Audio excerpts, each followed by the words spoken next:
शिक्षक को काम है पाठशाला का, उसको आप मदरसाला में लगा दिए। अरे भाई वो तो कनिक वो भी तो नागरिक हैं। बिहार में जो कानून लागू है, क्या उसको मदद नहीं करेंगे? वो आगे बिहार के नागरिक है तो शिक्षक के बा और दूसरा कोई नहीं है क्या? अपने मंत्रियों को क्यों नहीं लगाते हैं? जो उनके मंत्री व्यापारी बने हुए हैं इसके, आपको हमसे पोल खुलवाना चाहते हैं क्या कि जदयू के कौन कौन व्यापारी इसमें शराब का व्यवसाय में लगे हुए हैं? मामला कहाँ था और आप चले गए खान सर पर FIR करने। तो बेशर्मी का, सरकार के बेशर्मी का हद है। बेचारा मछुआरा समाज का हम जब सदन में बोले तो उछल उछल के रबर की तरह, वो जो कौन सहनी जी आए हैं फिल्म लाइन से, जो मंत्री बने हुए हैं मुकेश सहनी जी, कोई भी ऐसे से नीतीश कुमार 5 बार आएंगे और 5 बार जाएंगे, कभी भी बिहार में पूर्ण शराबबंदी नहीं हो सकता। इनके मंत्रिमंडल के आधे से ज्यादा व्यक्ति शराबी हैं। सभी लोग के घर में रात को शराब खुलता है बिहार में तो और क्या हम बिलात की बात कर रहे हैं? हम पाकिस्तान की बात कर रहे हैं, अफगानिस्तान की बात कर रहे हैं, मैं बिहार की बात करता हूं। आज भी इनके आधे से ज्यादा पदाधिकारी को प्रतिदिन रात को दारू चाहिए। नमस्कार, मेरा नाम आलोक है। आप लाइव चीज देख रहे हैं। बिहार में शिक्षा विभाग की ओर से जो आदेश जारी हुआ है, अब उसको लेकर हर तरफ कह सके तो चर्चाएं हो रही हैं, कई सारे प्रश्न पूछे जा रहे हैं। हालांकि शिक्षा मंत्री ने खुद सामने आकर यह कह दिया है कि वो भी बिहार के नागरिक हैं, तो ऐसे में जिम्मेदारी उनकी भी है कि शराबबंदी जैसी कुरीति के खिलाफ जब बिहार में कानून आया है तो वो भी जागरूक हों और जो लोग शराब पीते हैं, शराब का धंधा करते हैं, उनके खिलाफ उत्पाद एवं मद्य निषेध विभाग को जानकारी दे। अब ऐसे में क्या शिक्षकों के ऊपर खतरा नहीं बढ़ जाएगा? क्योंकि वो पढ़ाते हैं, कई सारी जिम्मेदारियां उनके कंधों पर है। इस वक्त आरजेडी के मंत्री सुनील सिंह हमारे साथ हैं। शिक्षकों को अब धीरे धीरे जिम्मेदारी उनकी बढ़ाई जा रही है, धीरे धीरे उनका काम लगता है और कुछ ज्यादा उन्हें दिया जा रहा है। अब वो शराब माफियाओं को, शराब पीने वालों की जानकारी भी देंगे उत्पाद विभाग को। देखा लोग जी, एकरे कहल जाला कि अंधेर नगरी चौपट राजा, टके शेर भाजा और टके शेर खाजा। अब इतने बड़े ज्ञान के भंडार से लवरेज हमारे माननीय मुख्यमंत्री जी का जिस तरह से आदेश निकलता है दहेज प्रथा के प्रति, शराबबंदी के प्रति, अब देखिए टीचर को, तो देखिए इसका मूल जो कारण है इसमें आपको जाना चाहिए। इसका जो मूल कारण है, गत जो चुनाव हुआ उसमें सभी शिक्षकों ने काफी ईमानदारी के साथ चुनाव कार्य में भाग लिया और इसी का प्रतिफल हुआ कि माननीय नीतीश कुमार जी 40 में आके सिमट गए।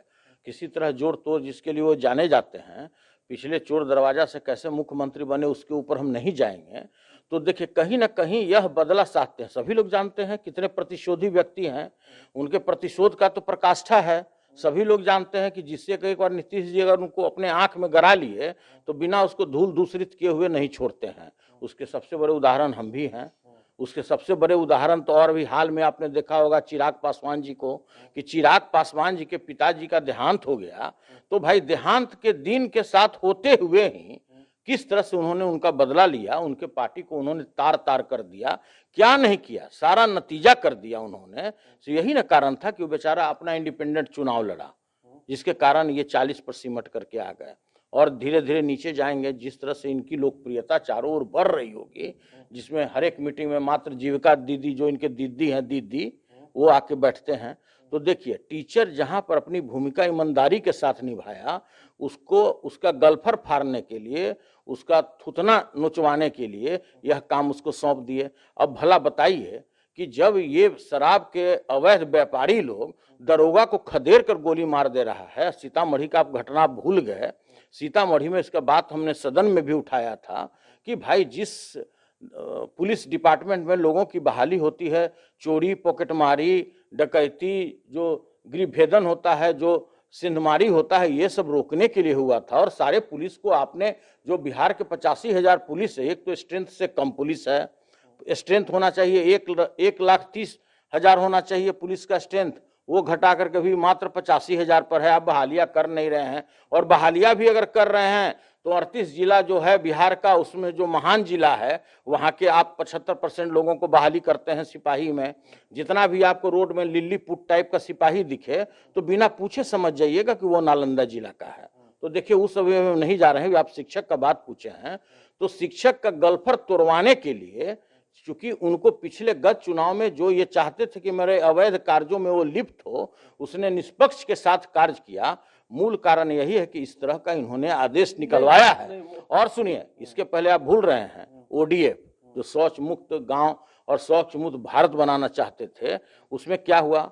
सुबह सुबह व्हिसिल बजाने का काम 4 बजे, अब मान लिया कि आज भी जाइए छज्जू बाग में, आप भी जाइए गौरी चक वाले रोड में चले जाइए, आप चलिए मैं सारण जिला में, आपको दिखाते हैं पूरा यहाँ से दरिहारा से लेकर परसा बांध तक सारा रोडे पर आपको शौच मुक्त भारत दिख जाएगा।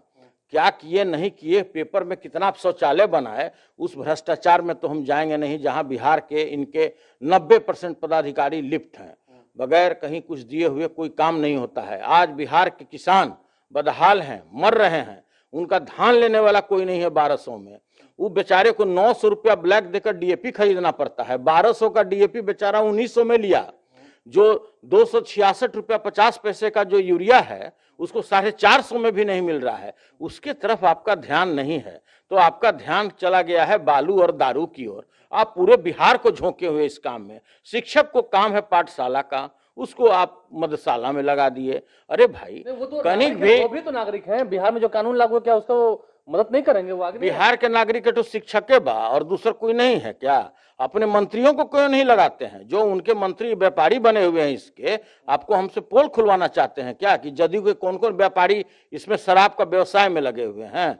आज कोई इतना ईमानदार पदाधिकारी के पाठक जैसे पदाधिकारी को इन्होंने लाया है। आज नालंदा जिला में मूल रूप से कौन यह व्यापार कर रहा है, अगर आज पता लग जाए तो आज ही उनको रफा दफा लोग कर देगा फिर के पाठक जी को। आप भूल रहे हैं पिछले बार भी जब के पाठक थे तो नालंदा जिला के ही एक व्यवसायिक पर इन्होंने उनके गिरबान पर अपना हाथ डाला था, जिसका प्रतिफल हुआ कि इनको हटा दिया गया बेआबरू होकर के। तो देखिए ये सब बात हमसे मत बुलवाइए, ये चारों ओर इसी तरह इनका कार्य चल रहा है। देखिए छोड़िए, शिक्षकों को लेकर आप इतना चिंता कर रहे हैं, वो तो कहते हैं कि आपके सरकार में क्या था शिक्षकों का हाल, क्या देते थे आप, और आज कितना अच्छा हाल कर दिया उन्होंने। आपके अपने शासनकाल का तो याद दिलाइए। इस तरह की बात करने वाले लोगों पर हमको तरस आता है। इसके पीछे का शासनकाल उन्हीं का, उसके पीछे का भी शासनकाल उन्हीं का, उसके पीछे का भी शासनकाल उन्हीं का। तो आप किस ईस्वी की बात कर रहे हैं? 2005 से आज आप लगभग 16-17 वर्ष आपका शासनकाल का हो गया। आप एक तरफ अपनी तुलना श्री कृष्ण सिंह जैसे महान व्यक्तियों से करते हैं और एक तरफ आप इस तरह की ओछी बात करते हैं। आप अपनी शासन, अरे आप अपनी शासन, अभी कौन शिक्षक का हाल बहुत बड़ा इन्होंने उसके लिए ताज लगा दिया है भाई। आज भी तो रोज एजिटेशन होता है। आज आप शिक्षकों के साथ आप क्या कर रहे हैं? अगर हमारी पार्टी इसके लिए अगर संघर्ष नहीं करती सड़क से लेकर सदन तक में, तो शिक्षक कितने बदहाल थे, किसी से छुपा हुआ है क्या? तो देखिए, आप बात कर रहे हैं दारू का, आप बात कर रहे हैं दहेज प्रथा का, आप बताइए ये अब इस तरह के जो ज्ञान से भरे हुए लवरेज जिस राज्य के मुख्यमंत्री हों, जो समझिए कि 700-800 करोड़ रुपए का तहस नहस करा करके सरकारी खजाना का इन्होंने एफसीआई का एक गोदाम बना दिया बेली रोड पर, बढ़ते बढ़ते 1400 करोड़ का हो गया। उसमें हाईकोर्ट का स्ट्रिक्चर भी पास हुआ सरकार के विरुद्ध में। आप बना दिए वहां पर कि पूरा वर्ल्ड हमको जानेगा कि भाई नीतीश बाबू भी कोई आदमी है। आप उतना बहुमूल्य जमीन को आपने सत्यानाश कर दिया, उसमें आप पता नहीं क्या बना दिया। जितना करोड़ रुपया आपने लगाया है उतना भी व्यक्ति आज तक उस चीज को देखने के लिए नहीं आई। और अब बात करते हैं बिहार बनाने की बात करते हैं। आप शिक्षकों के बदहाली की बात कर रहे हैं। आप देखिए खान सर की बात बहुत अच्छी बात की है। मामला कहाँ था भाई? आरआरबी में, एनटीपीसी में, जिसमें जिस तरह से आपने चुनाव के पहले याद कीजिए 2019 में इन्होंने निकाला था कि 1,35,000 बहालियां हम रेलवे में करेंगे और 35,000 बहालियां हम एनटीपीसी में करेंगे। ध्यान से समझिएगा जो बात बोल रहे हैं। चुनाव खत्म हुआ, चुनाव में इन्होंने जुमला दिया कि करोड़ लोगों को नौकरी देंगे। जब हमारे लीडर ने कहा कि बिहार में पहला कलम से हम 10 लाख बेरोजगार लोगों को नौकरी देंगे, तो उस समय बाबू नीतीश बाबू कहने लगे कि हम 19 लाख लोगों को देंगे। अरे भाई कैसी बेशर्मी का हद है। और वो तो छोड़िए, चुनाव खत्म हुआ, कोरोना के नाम पर इसको पेंडिंग में डाल दिया गया। फिर बहाली निकला 2021 में, जिसका रिजल्ट अभी आया। उसमें रेलवे ने क्या कहा था कि जितना मेरा स्ट्रेंथ है उसका 20 गुना ज्यादा तक हम क्वालिफाई कराएंगे, रिजल्ट देंगे। ठीक है। एनटीपीसी में क्या हुआ? ढाक का 3 पात हो गया। तो देखिए जिस तरह से लड़कों ने इसको विद्रोह किया और क्यों पीएमओ को इसके लिए मीटिंग बुलाना पड़ा। अगर उत्तर प्रदेश में चुनाव नहीं होता, अन्य 5 राज्यों में चुनाव नहीं होता, तो आपको लगता है कि भारत के प्रधानमंत्री लोग से इतने जल्दी वार्ता करते? किसान बदहाल रहा, सालों भर रोड पर बैठा रहा, और जब चुनाव का समय आया तब उनको चिंता समा गई कि कृषि बिल मेरा गलत था। तो भाई इसी तरह का यह कार्य था तो मामला कहाँ था, और आप चले गए खान सर पर एफआईआर करने। तो बेशर्मी का, सरकार के बेशर्मी का हद है। दर्द है, किसी को खाज खुजली हो और दवा उसका करिए पेट दर्द का। सरकार का तो सारा कार्य ही सत्यानाश वाला है। कोई भी कार्य बगैर ये पदाधिकारियों से पूछे हुए नहीं करते हैं। आप बताइए, बेचारा मछुआरा समाज का, हम जब सदन में बोले तो उछल उछल के रबर की तरह, वो जो कौन सहनी जी आए हैं फिल्म लाइन से, जो मंत्री बने हुए हैं मुकेश सहनी जी, बोलने लगे कि आपको पता नहीं है, मेरे रहते जीविका दीदी को तालाब नहीं जाएगा। जब मैंने उनको पत्र दिखाया कि देखिए जाएगा नहीं, चला गया, तो उनको आश्चर्यचकित हुआ इस बात का। और हम फिर बोल रहे हैं कि सरकार संकल्पित है, मुकेश सहनी और पूरे सहनी समाज को धोखा दे रही है। वो आज न कल अपना जो उनका प्रिय दीदी है, जो जदयू का वर्कर है, जो हर एक मीटिंग में, माननीय नीतीश कुमार जी के मीटिंग में जो महिलाएं आप देखते हैं, वो कोई आम महिलाएं, कोई नागरिक नहीं होती है, वो जीविका दीदी ही है। उसी को बैठाया जाता है कि कोई कहीं इनका जिस तरह का नकारात्मक काम चल रहा है पूरे बिहार में, जिस तरह भ्रष्टाचार है, घर घर में शराब बिक रहा है, थानेदार उसके स्टॉकिस्ट बने हुए हैं, आज भी स्टॉकिस्ट है। कोई आज हमसे पूछे कि बताइए आप स्टॉकिस्ट की बात करते हैं, कहाँ बिकता है? मैं बता रहा हूं कि नया गांव थाना के पीछे में डीलरशिप है, सारे थाने वाले लोग संलग्न है। बंदी का कदम जो नीतीश कुमार ने उठाया, क्या वो सही नहीं था? बिहार के हित में नहीं था क्या? आपकी गवर्नमेंट उस वक्त जब थी, आपकी आरजेडी उस वक्त अलायंस में थी, तो क्या आपने साथ नहीं दिया था? अरे भाई, हम तो हरदम ये बात कह रहे हैं। कौन कहेगा कि शराबबंदी गलत काम है? कौन कहेगा कि दहेज प्रथा गलत काम है? लेकिन इसके लिए आपको लोगों में जागृति पहले लाना चाहिए था। आप एक तरफ पंचायत पहले शराब का दुकान खुलवा दिए, सबको शराबी बना दिए, और एक बैग बोल दिए कि नहीं, अब मुंह से खाना नहीं खाना होगा, अब नाक से खाना खाना होगा। ऐसा कहीं होता है क्या?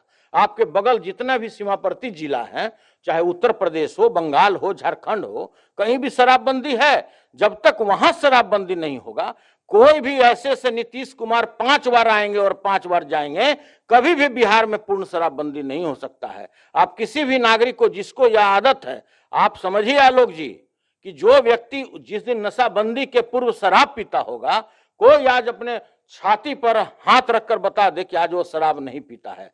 यहाँ पिए, झारखंड में पिए, उत्तर प्रदेश में पिए, दिल्ली में पिए, इनके मंत्रिमंडल के आधे से ज्यादा व्यक्ति शराबी हैं। सभी लोग के घर में रात को शराब खुलता है। बिहार में और क्या, हम बिलात की बात कर रहे हैं, हम पाकिस्तान की बात कर रहे हैं, अफगानिस्तान की बात कर रहे हैं, मैं बिहार की बात करता हूं। आज भी इनके आधे से ज्यादा पदाधिकारी को प्रतिदिन रात को दारू चाहिए। कौन है जो उसको रोक सकता है? इसलिए देखिए, ये सब फालतू बात मत कीजिए।